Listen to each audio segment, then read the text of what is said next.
Brands are not slogans or campaigns. Brands are really operating systems. They reflect on everything, on decision-making, on standards, on products, on culture, on how people behave, of course. And that is why I'm also interested in leadership, because leadership is brand made human. Welcome to Team Up with Beata, the podcast at the intersection of humans and AI. Join me for honest conversations that help you collaborate better, build healthier teams, and feel optimistic about the future. Together, we'll explore how to lead with empathy and navigate the future of work with confidence. Welcome back to the podcast. Today, my guest is Aleksandra Mandic Killy. She's not only a global brand strategist, she's also my close friend. So I'm even more excited this time to bring you my special guest just before the summer begins in full bloom. As I said, Aleksandra is a global brand strategist. She's also an innovation consultant and a leadership facilitator whose career spans international corporations, entrepreneurship, and leadership education. She has worked across cultures and sectors to help organizations build brands, teams, and decision making cultures rooted in clarity, trust, and human insight. She brings a sharp perspective on leadership in AI times, where technology scales fast, but judgment, courage, and collaboration matter more than ever before. And these are some of the topics that we are touching up in today. So get ready, tune in, put your headphones on, go for a walk with us, and let's get started. Hello, Beata. Hello, Aleksandra. Welcome to the podcast. How are you today? I am so well. I'm so happy to talk to you. I'm so happy to talk to you. To all our listeners, it's going to be a fun episode because I'm so happy that I brought to you one of my really good friends. So I think the energy will be a little bit different this time. Bear with us. But Aleksandra has so much knowledge that I think I want her to share with you and so many stories. But let's start with the picture that you've sent us. And the picture that is currently on the cover of this podcast. And it's you standing and presenting something in a very beautiful building. Would you mind sharing what is that and what are you doing? Are you performing? Are you an actress? Almost. I was definitely performing. Now, it is me on a stage of a Parisian, one of the most beautiful Parisian theaters, where we had a demo day, startup demo day of the Startup Accelerator, our startup was a part of. And it was pitching our service product to investors and journalists. The auditorium was full of investors, angels investors, VCs, journalists, and also industry people. And we were pitching to them, asking for money. Show me the money. Show me the money. Yes. And why this picture is so dear to me is because I think in that moment, never ever believed in something as much as I believed in that project. And as the result of that pitch, we got our first capital. We raised our first money immediately after the demo day. Wow. So it was a very, very exciting period. Yes. What was the startup doing? You focus in your life a lot around health and what you eat, and not only, there is more to it. I don't want to sound shallow. And then, of course, And I know that the startup was linked a little bit to that journey in your life. yes, definitely. It was a food tech startup. We created an application that analyzed the food products composition in order to help people to make healthy choices and eat according to their food profile. So taking care of their allergies or diets, sometimes health issues, sometimes dietary, sometimes cultural issues, because some people do not eat meat, some people do not eat, I don't know, palm oil, stuff like that. Also ecological issues. And you would only scan a barcode with the application and it would flag all the things that you do not want in your food and make you select a better choice. So that was the product, and it was motivated by a very, very personal situation because my father at some point got ill from the stomach cancer. And that made me look very close at what we eat and what's in the food that we buy in the supermarket, because we feed ourselves in supermarkets. Not, Yeah. unfortunately, we are not fortunate to have gardens and plant Mm. our own food and, grow our own Yeah. things. So we have to feed ourselves in the supermarkets, and what is in the products that we buy in the supermarkets is don't even Don't get you yeah, started. no, absolutely. Yeah, that's another topic Yeah, and a I mean, very serious one. it is a lot of crap. Yeah, we see it. It Yes. just Yes. everything causes a lot of problems in our health. I can feel this on my own skin. So totally relatable. But tell me, you have run this startup for quite some time. You've run this startup for around 6 years, Yeah. and I'm very curious to know how big was your team? What were some of the challenges at the time? It was a small I mean, we were at some point at one place 5. It was a team of 5, but we had remote team when the remote was not in fashion, Mm, when the remote was not trendy. yeah. We had developers in different countries and also worked with designers in different countries. But in one spot at the accelerator, for example, we were 5, a team of 5. Mm, And it was a completely different leadership game than being in a leadership position in a corporate environment. I didn't have very big teams in corporate environment either. I always had up to 10 people in my direct team. But the responsibility for the team, giving them salaries at the end of the month, providing that part, as well as thinking of their well being, because we were working on a project that was so charged in meaning, especially to me. mhm. Purpose was a different story in a corporate setting. You're a piece of a much, much bigger thing. Here, this small piece was everything. So it's a different Yeah. responsibility, different purpose. When you're a leader of your own startup, you're not only working on the project and thinking of your teammates, you're thinking of toilet paper and bills to pay. And, That's so true. you're Yeah. doing everything. There is no like, okay, I can concentrate myself on the Mm, application and only on customers and only, yeah. So, yeah. And this is the first time also that team well being became something important to me and something that I paid much attention to, because in corporate settings, when I was in corporate settings, so it was quite a long time ago.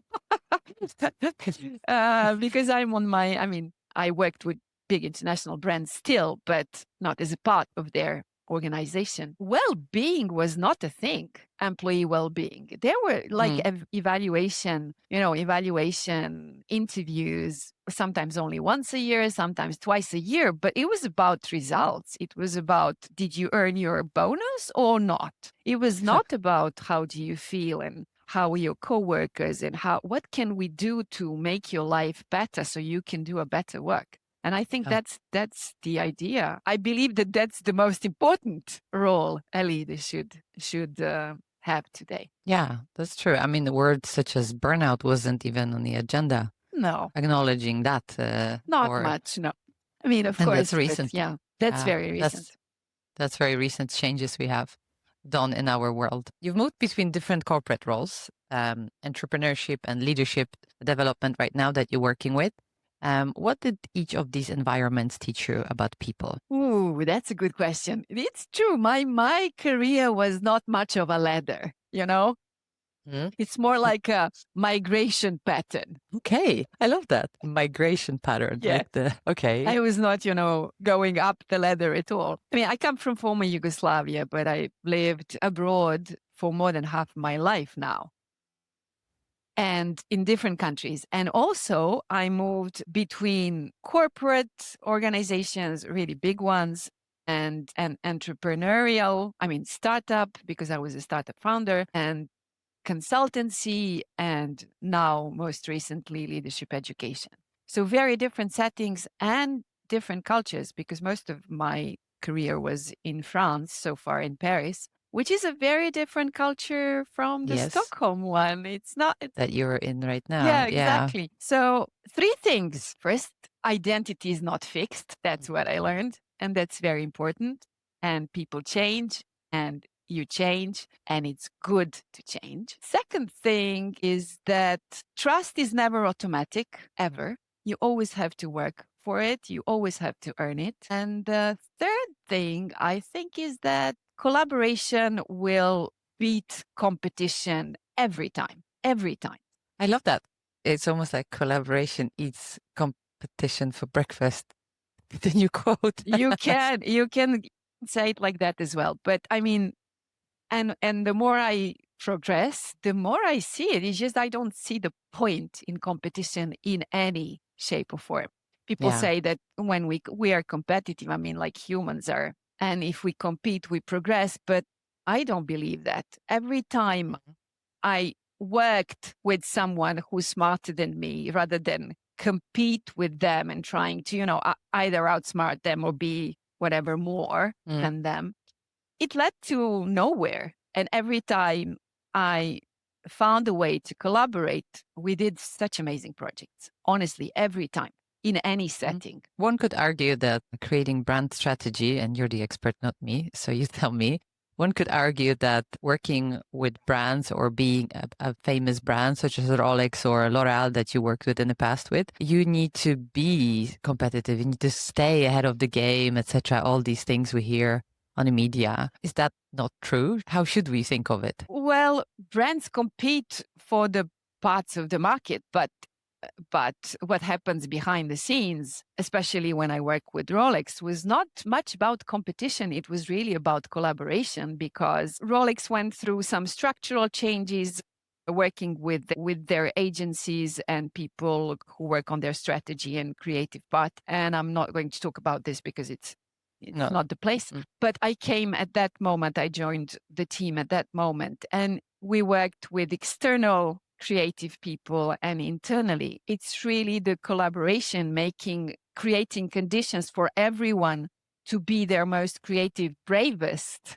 really, and do their best work was what keeps Rolex being on top of the game, I think. And they are far, far from everyone. It's true. That's true. But brands are not, brands are not slogans or campaigns. Brands are really operating systems.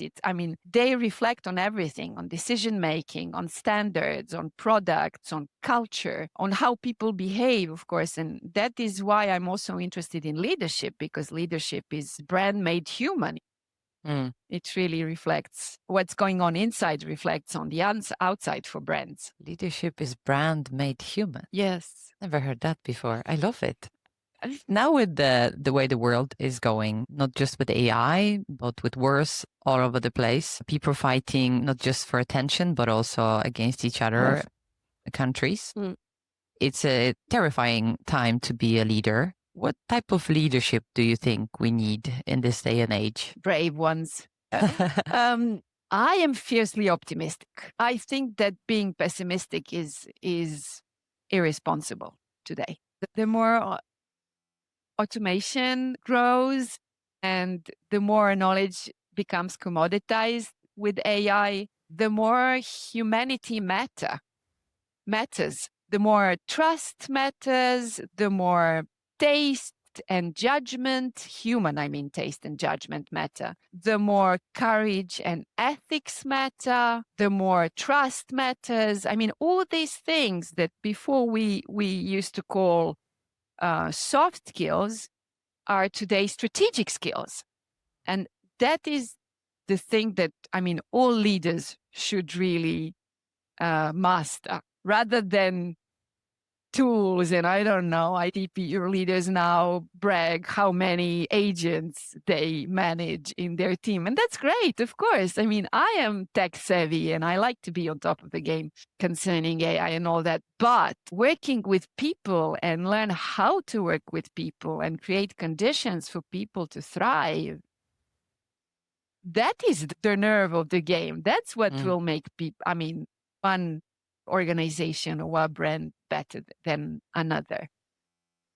And that's really interesting to me, especially today. What's some of the biggest problems that AI solved for you in your day-to-day work? I do a lot of research because when I start working on a brand problem, recently I was working on one of the biggest cloud service providers. I was working on their AI offer and how to position their AI offer because it has to be differentiating. All the tech providers are now providing AI, in Yeah. different spheres. So how are you different from the others? And I had to do a lot of research first in the specific industry they're working in, and then globally, I mean, with all the big leaders like Microsoft and others, in order to be able to propose them an angle, an approach to how to be different. So that's one of the biggest things, because before that, it would take me enormous amount of time and energy to first go through all the research, through all the documents, and then take the essence out of it and then structure it in a strategic recommendation, presentations and stuff. So this is a huge thing that AI does for me. A lot.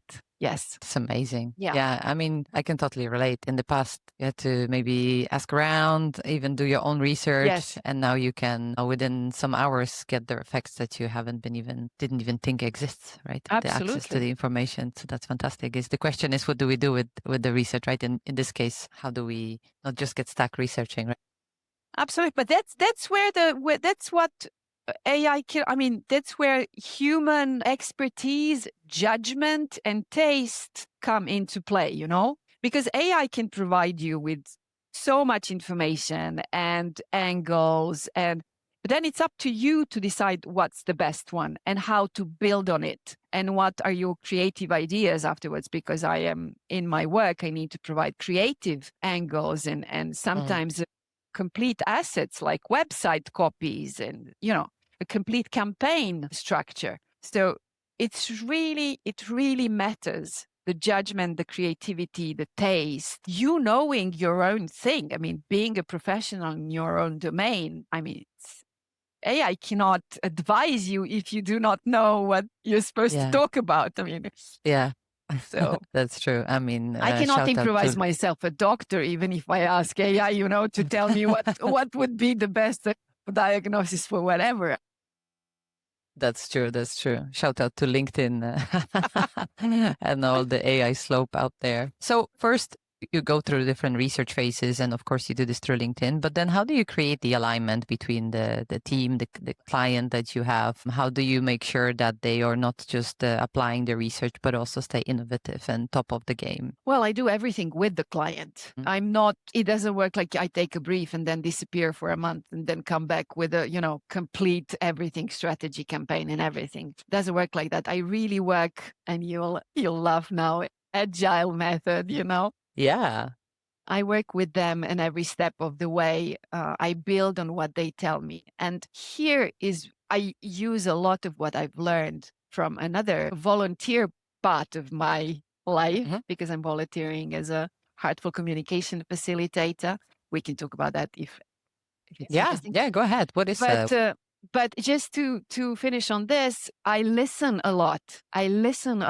And I listen actively, try to understand and reflect on what they say and build on what they are telling me. I'm not trying to convince them that what I do is much better and that I am the professional. I work always as a team with them, never as, What are some of the techniques that people can use to innovate right now, even with AI being like the first thing you go to with research and so on? But I mean, there is other things that we can do, right, to grow and to yeah. Okay, I do a lot of design sprints, and sometimes I label them as that to people who know about design thinking and design sprints. But sometimes I just call them co-creation sessions, and it doesn't have to be very formal, and it can be online, and it can be in person as well. But that means getting together a person in charge of every aspect of the project. For example, a person from the sales, a person from marketing, a person from product, and always a decision maker. That's super important. If you want to be efficient, the decision maker has to be in the room. And then do with them a classic process of a design sprint that I learned when I was with my startup and some of the things we solved with design sprints. And it's a very efficient process. You start with first defining a problem, because sometimes people think they know what their problem is. But when you put different responsibilities in one room, each one of them has a different definition of the same problem. So putting everybody on the same page is the first thing. And then it really develops as a co-creation process that probably many of your listeners know. Ideation, thinking about solutions, then picking one or two of the solutions together, then prototyping them. That's a very fun part and very important part. So it can be from simple drawings of the solutions to having a programmer who would immediately program a simple application or a website on any kind of minimum viable product, MVP as we call it, and then testing it and see how it works with a potential customer. And then if it works, immediately go to the development phase, because we have a decision maker in the room and can decide on next steps immediately, or iterate. And that's how any, co-creation process goes. And that's how startups develop as well. Yeah. You test, you learn, you iterate, test, learn, iterate, test, learn, iterate. And that's something that's, it's an ongoing process. It's not something that you do once and then, okay, great, I have a product and everybody's happy. Yeah, with design sprints being so strict, around like 5 or 7 days, depending, how do we not get over our head when building MVPs, right? People sometimes try to build a ready product. How do we? That's the thing. You decide on one or two solutions. You do not prototype, 7 or 8, and you really focus on the core service. You never discuss features and what could be, and, it would be nice and that would be nice. One thing is very important for the design thinking process, and that's what I love. And I experienced a lot of benefits in my life overall from that, is coming to it open-minded, which means you do not come to the process with a theory in mind that you are trying to prove. I think that people believe this and think this, and I will do my best to prove it to you in the next, 5 days or 5 hours, depending on what we are dealing with. It's just coming with an open mind and have this divergent rather than convergent state of mindset. Awesome. Yeah. Design sprints for the win, especially now with tools such as Lovable. Oh my that God, you can, yes. yeah, right? Yes. You don't even have to. No. Shout out to all the programmers out there, obviously. But maybe now they don't have to sit in all these sessions. Now you can just put it all together and then bam, you have We a still prototype. need programmers because they know what they're talking about. I don't know what, Yeah. We still need them, tools or no tools. We still need people who know their shit, I dare say. Yeah. Even Claude themselves are hiring more and paying insane amount of money. Yeah. So the trends are out there for sure. Uh-huh. So in the past, you worked a lot with heartful communication, and you're still working with that. And recently, you moved on to work with heart-led leadership. Yeah. Yeah. There's a lot of heart in your work. A lot of heart in Not my intended. work. That's true. What is heartful communication to people who've never heard about it? It comes from heartfulness, which is, shall I call it organization, a movement? It's a movement that comes from India. There is a heartfulness ashram also in India. And it's about mindfulness and teaching people how to meditate and become the master of themselves. And that's what I do. That kind of meditation, because I've been meditating for more than a decade now, and it's a big part of my life, and it helped me develop as a person a lot and changed some of the things that I think were preventing me from feeling good and doing good and advancing in life and not stagnating. So that's one part. And they have this part of where they teach people how to communicate in order to develop true connection and empathy and compassion for one another. And it's called heartful communication. And it's a combination of nonviolent communication by Marshall Rosenberg and meditative practices and mindful practices from heartfulness. And it's called heartful communication, and it's an amazing thing. And I started learning about it, and now I'm a facilitator, and I do it as a volunteer often. I started learning it to be able to better communicate with my kids who are teenagers. And I really need to, keep the communication flowing so we keep our connection and, I keep being an integral part of their lives. And it's not Yeah. always obvious with teenagers. Sounds like you're trying not to tell us something, the No, obvious. Yeah, there's so no. many challenges with the teenagers you have too, right? Yeah, yeah. And how this has changed, made you a better parent, and not just a better parent, but it sounds like it made you a better person, a better leader, heartful communication movement. But first thing is heartfulness in general, in the meditation and meditative practices in general made me know myself better and master myself better, put my heart and my brain in coherence and make Mm. them work together rather than having our mind always taking the lead and doing everything and overthinking everything and making us completely nuts, especially in today's world. So putting heart and brain in coherence is a very important part. And then secondly, heartful communication has a very concrete tools and techniques of how to establish a connection, create empathy and compassion, and collaborate with people rather than argue and conflict and, you know. Yeah, yeah, I get it. What are some things or techniques that I could use today to stop overthinking? There are things that you can do without even opening Mm. your mouth when you're with Okay, the other person. tell us, teach us. And these things are very, very important. The first one is your intention. Before any conversation, any interaction, my intention is always to make a contact. My intention is always connection. It's never correction. It's never to win an argument, to be smarter, to be better in any way. So that's the first thing. Come into any conversation with intent to connect with the other person and not to outsmart them. Second thing, and people sometimes misunderstand that part, is listen. And it doesn't mean you do not say anything and you just let the other person vent because they need to vent. It really means, and I mentioned that with the design thinking, it's connecting in here, means come with an open mind and an open heart. Do not have ideas of what the other person is going to say and then listen for what you think they're going to say. Listen without any judgment and prejudice, being just listen really intently. And then try and empathize with the person. Because when you give empathy, you can expect empathy in return. When you do not, I mean, it's difficult to expect when you're not willing to give. And the third thing is that's super important because we get overwhelmed so quickly is pause Mm, before you speak. Especially if the emotion rises, pause 3 seconds, mm. 7, ideally. Just, if you can breathe.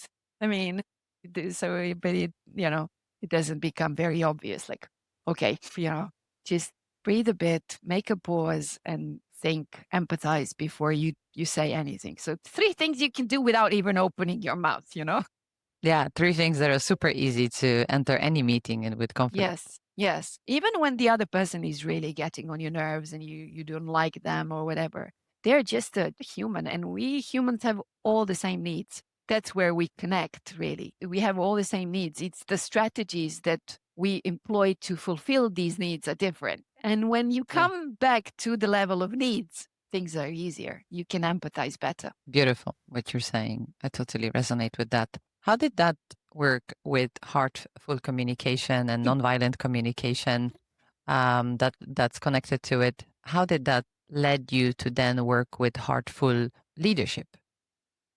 Heart-led leadership? I call it heart led. That's an interesting story because I met the lady who is at the source of heart led leadership program last year in a professional event. And the way she spoke, I immediately recognized the same sort of principles and motivations that I carry and that lead me in the way I interact with people. And she was at that point thinking about developing a new leadership program because she's a leadership coach and she has been a leadership coach for decades. She's a very influential person in Stockholm. Anne Wolf starting to develop a leadership program that's based on Jan Carlsen's latest book that's called Se Människan. And I don't know if people know Jan Carlsen. He's a legendary Scandinavian, Swedish CEO and entrepreneur. He was the CEO of SAS airline company, who brought the company from bankruptcy to competitiveness in a very short period of time. He's the extremely successful business person on one side and a legendary leader in terms that he's the pioneer of this Scandinavian horizontal organization, horizontal leadership, where people are given responsibility and autonomy, and there is very few hierarchy, really. There is almost no hierarchy. I mean, people are called CEO and manager of this and that, but the responsibility is distributed as well as merit and credit is distributed with the whole team. So he's the pioneer of that. And the book he wrote is a very eye-opening, especially today with AI and when we ask ourselves what kind of leaders are the leaders of tomorrow. He's talking about being a leader in every interaction, in everyday moments, rather than being the leader of big methods and leadership tools and, big theories or whatever. He's talking about how when people are seen and appreciated and given responsibility and conditions to do their best work and move mountains. And he proved it with SAS and many other ventures that he afterwards was leading. He proved it in practice. It's not just, just a theory, a nice thing to say. It really works. So that's how I started working on this program and helped Anne Wolf team develop this program. There is another lady that I should mention, Tina Pascotto, who's also working on this program, an amazing lady as well. And yes, that's what I'm doing now. And it's really, really interesting. And it's about this soft skill becoming strategic skill. I'm a really big fan of Frederic Laloux and reinventing organizations, which is not far from the work of Jan Carlson. How, and I know that with reinventing organizations, there's been so many challenges to get people to move from one leadership structure to another. What are some of the challenges that you have seen people are going through? What are some challenges, but what are some of the aha moments they get? Because it's not so hard, not so easy to just go from command and control straight into horizontal leadership. What are some of the steps that people have to go through? What are some steps that you've seen people going through? Loaded question. The program starts with diving deep in yourself, in your leadership style as it is today, what triggers you, where you feel, in what situations you can feel easily angry or overwhelmed, how do you behave with your +1 or +2, and how do you behave with people you are in charge with. And imagine it's a lot of what if situations, imagining yourself in a complex situation and how you today react on it, and then make you reflect on how you can change it and what you can do in order to, because the program starts with reading the Jan Carlsen's book and then going to the workbook based on the book. So people they have really positive reactions on reflecting on different aspects of their own personal behavior. And then the modules are behavior with an employee, behavior with a customer, behavior in conflicts and difficult situations. And then there is a sort of a conclusion and what are the key takeaways and how you should structure your next moves and leadership development, which is always a work in progress, never an end game. You do not go through a program and now you're a great leader. No, it gives you directions. But in comparison to other leadership programs, it is not about some revolutionary methodology. It is really back to basics, back to how humans communicate with humans and how they can best work with each other. Given your not career ladder, but what did you migration pattern? Given not your career ladder, but your migration pattern, like the birds from Africa come to Europe in the spring and they go back in the autumn. How has it been for you? Because you moved out as in an early age and you got to experience different type of cultures. And in the end, in Paris, I'm not going to say France because Parisian culture is different than French the one. entire France. Exactly. Like living in London, London was different than the entire England and the UK. So how is it different, or what's exciting, and what are some prejudice that people have? How is the French culture to work with compared to Swedish, or you don't have to compare? It's up to you. Now that we talk about heart-led leadership, it's interesting to compare because France is nothing like horizontal leadership and horizontal organization. Maybe it changed in the past 5 years because it's now been 7 years that I'm in Stockholm, that I left Paris, but it's very hierarchical and it's very important. Short circuit someone in your hierarchy is a big, big professional mistake. So you should always go to your plus one, and then that plus one will go to their plus one, and then their plus one will go to their plus one. And your questions or decisions are made in a very hierarchical way. And there are ways that you address people, and even emails are not always simple, uh, especially not as simple as in Stockholm. You have to be very mindful of who you send emails and who you put on copy, and with what kind of salutation you finish your email to this person and then to that person, and what kind of language you use for a big boss and your coworkers. It's a different game. Things are much, much simpler. And I am not saying one is better than the other. It's really cultural. For example, I was really surprised that here sometimes you do not always say hello before you start asking somebody a question in a shop or on the street. And in Paris, if you just stop someone on the street and you do not say hello first, people would be, oh my God, that's rude. That's almost aggressive. Where are the manners? So it's interesting because in Paris, probably when you would stop someone to ask for the direction and you start speaking, a person would probably say to you, hello first. And How strange. sometimes you would take it as rude or arrogant or whatever. But I mean, it's just culture. It's Yeah, different. It's very it's different. different. And the Parisians, probably French as well, are big lovers of words, as I am. So discussions and sort of verbal games between people, and even some kind of a light flirt or teasing is always a part of the interaction.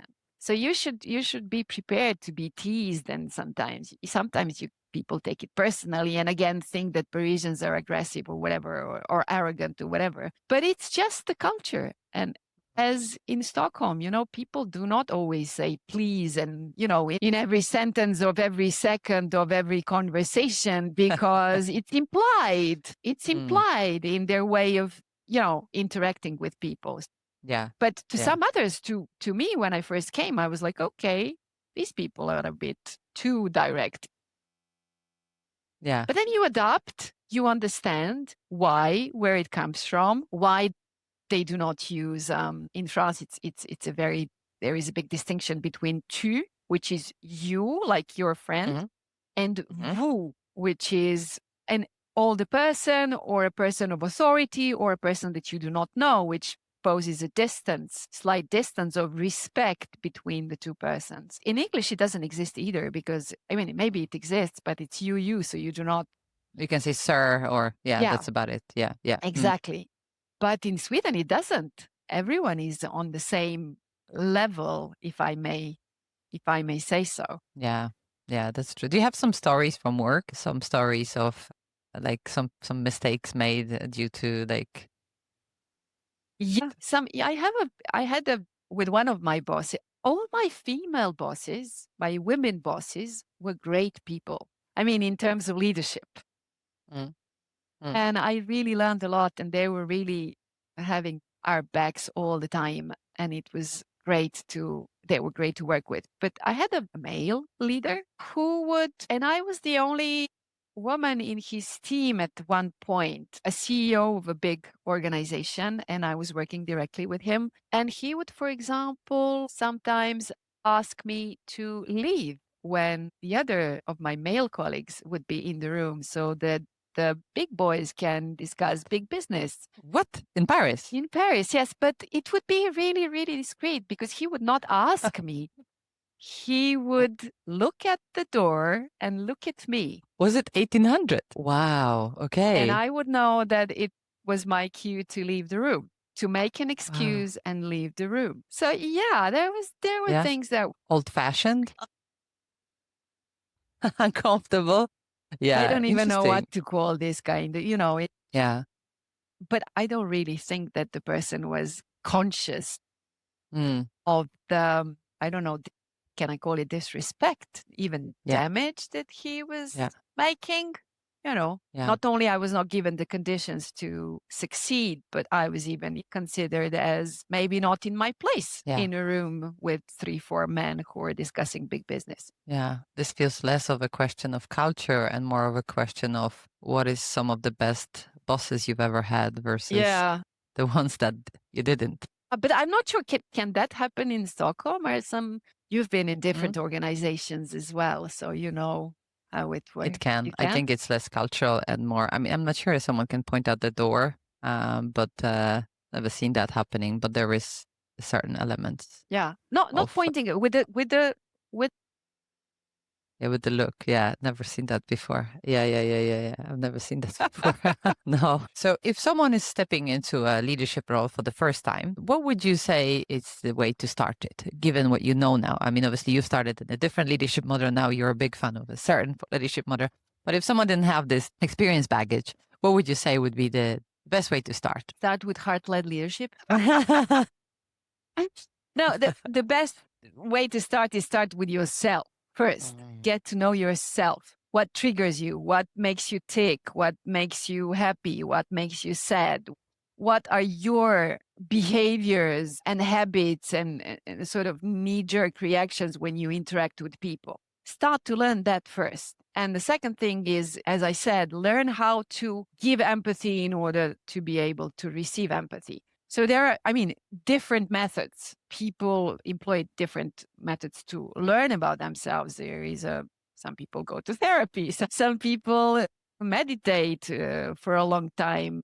Mindfulness practices, nature. There are many, many, many different. And I am not here to tell you this one works. I know what works for me because I think that heart-brain coherence is immensely important. We give so much more power to the brain that it can hold on, because the brain is not there to rule your life. It's there to work as a team with the rest of you, with your body, with your heart, so that's where anyone should start.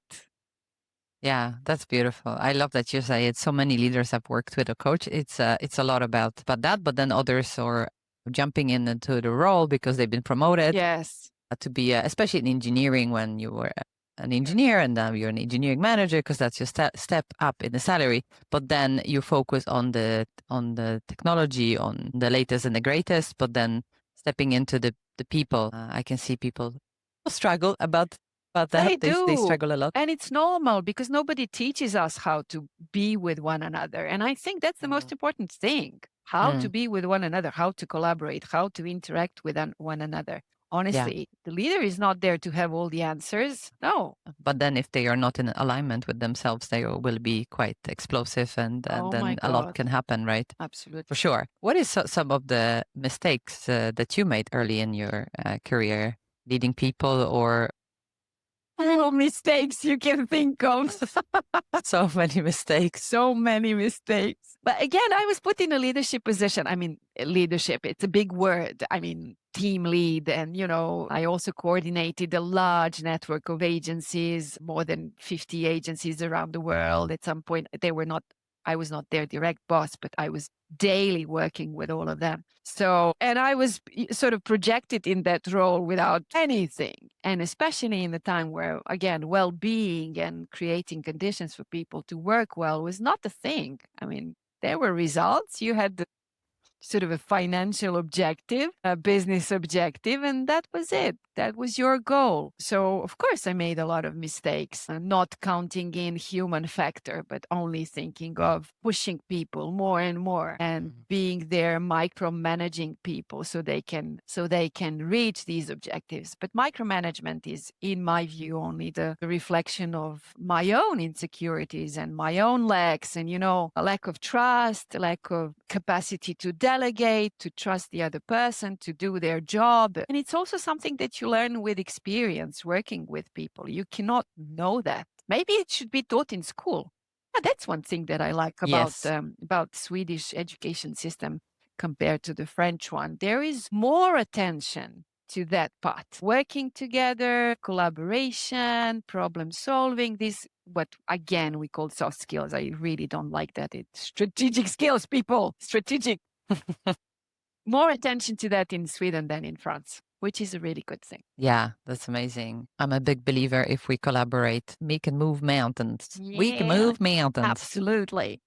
One of the beautiful things in the Swedish culture, which some think it's very bad, it's the seeking consensus. So many people say, right? Making decision, it has to go through every person. And I mean, that can be draining, but then the upside is that everyone has been involved in making decisions, which I think is quite beautiful. Exactly. Because sometimes you need to go slow to go fast, Yeah, I mean, it's a cliche, but if you wait for people, I mean, if you give people time to understand what you're asking for them and then take into account their opinions and come to a decision together, then you have everybody's support and everyone works together immediately.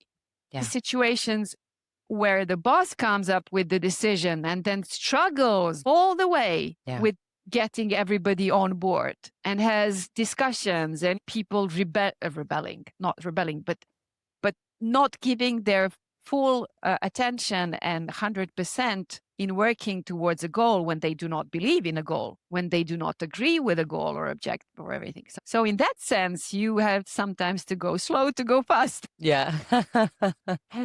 Yeah, why not, right? Sometimes it can be good to jump in and be fast. Absolutely. I mean, yeah, it depends on the situation. Again, that's about learning to work with people. Yeah. Going back to the AI, with AI taking over our organization structures, taking our work and reinventing it into something completely new, what do you think are some human leadership qualities that you think will become even more important going forward? I think I mentioned them at the very beginning.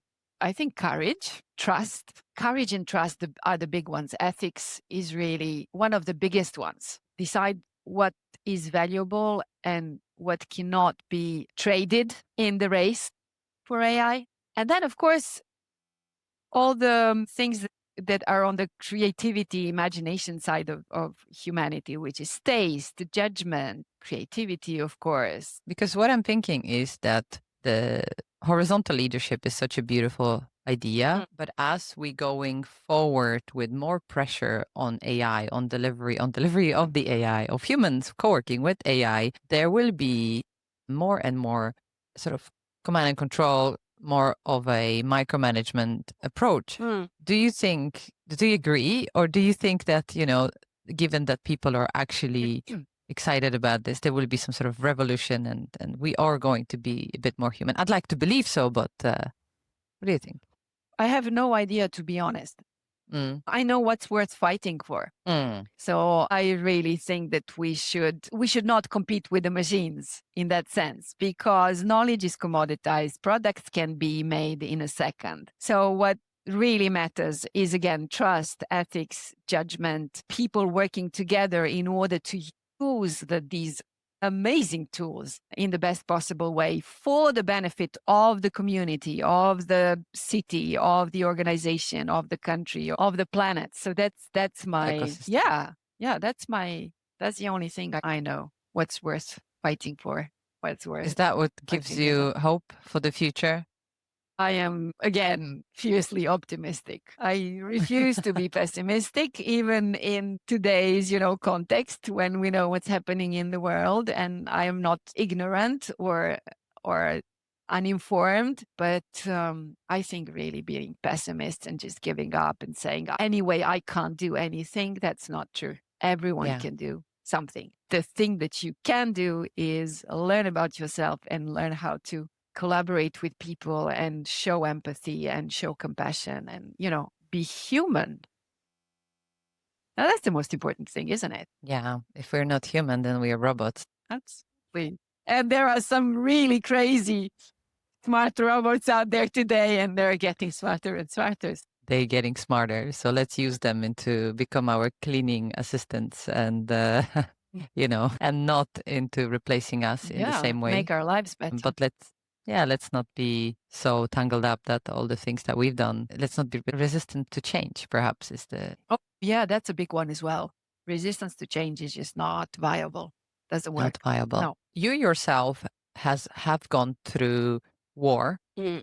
You had to escape your country. How has that shaped you as a human? You say that you refuse to be pessimistic and you're optimistic, that you're possibly more resilient. Mhm. How has that shaped you as a person, but also what can today's leaders do to support people that are going through that, so that there are things happening in their countries and then you're managing people in that situation? What can we do? And I've experienced two wars, actually. Yeah. Well, some people are privileged. yeah, That's a yeah. very valuable experience, to be very honest. I wouldn't wish it to anyone, but that's something that definitely shapes your priorities and view of the world and humanity in general. The first one was the war, civil war with disintegration of ex-Yugoslavia. And then the second one was the bombing of Belgrade and Serbia in 1999 by NATO, but I would say first by US and UK and a few countries that violated UN and just went to a bombing campaign without UN authorization, like they do. Oh my God. So, no, I'm not going to be political about it. So, two really. And I didn't exactly escape. I was offered a position in Slovenia. At that time, I was working with Publicis, so they offered me a position in Slovenia, and I moved there to work there, but was very close anyway to what was happening. Nobody ever leaves their country because they are so happy in their country that and the conditions are so great that they just want to steal someone else's whatever well-being in some other country. It's always a question of being derooted from somewhere where you belong, you think you belong, and put somewhere else. So it's never, ever a comfortable position to be in. So sometimes when I hear people say that, yeah, they should stay and fight. I mean, or they shouldn't, leave their country when the situation is difficult. Much easier said than done. I mean, it's very clearly the lack of empathy and the lack of will to understand really a human condition. So empathy and compassion first thing, and try to understand, and from the facts point of view, what's going on in a certain country before ever you judge or state an opinion about what that person can be going through and what may be happening in their lives. Because you never know these situations are so difficult and so dehumanizing that it's difficult to imagine for someone who has never experienced that kind of hardship in life. So that's one thing. Second thing, it however really gave me hope in humanity, because in some of these moments I've experienced the most support and compassion and understanding from the people I was working with. And it was really, really encouraging for me and touching. And again, when you establish that kind of connection, I was willing to give so much more to the work and to the leaders around me and people who were supporting me. So it's both very, very difficult experience. But again, may I say rewarding one? I can't. It's not the appropriate word.